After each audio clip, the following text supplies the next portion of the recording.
A growing number of American women are joining the U.S. Armed Forces to serve in an ever wider array of duties. During the wars in Iraq and Afghanistan, women came closer than ever to fighting on the front lines, and many were killed on duty. Now officials say that in a year or two, women could be training for service in such elite combat units as Army Rangers and Navy SEALs. U.S. Army General Howard Bromberg said the Army will review all its positions using a gender-neutral approach. He said the standards will be the same for male and female troops. Because the worst thing we could do is change that standard for that position, whether it's even a medic on the battlefield as is open today, or whether it's an infantryman, whatever you want to pick. We've got to be absolutely certain that that performance can be understood and then applied in a combat situation. Military officials stress that their recommendations to the Secretary of Defense will be made after careful analysis of male and female performance tests.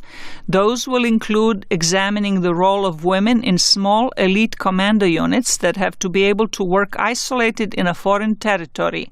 But Army General Bennett Sokolow said he is more concerned about the cultural integration of women into those units than about their ability to fulfill operational requirements.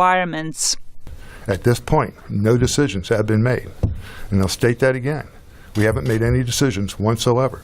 We're going to spend the next year collecting, analyzing data. The U.S. Marine Corps will test 400 male Marines and 400 female Marines this summer for physical and combat fitness. Colonel John Yates said the recommendations will be based on a comprehensive analysis that also will include a close look into how Israel, Australia, Canada, Britain, and other countries integrated women into their military forces. These are performance-based jobs, performance-based tasks to accomplish the job, regardless of whether you're a male or a female. Load the tank round has got to be one that is done by a male tank gunner or a female tank gunner. We don't have different size weight rounds for them.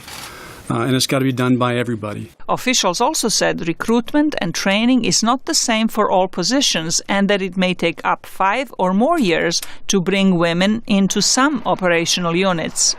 Zlatica Hoke, VOA News, Washington.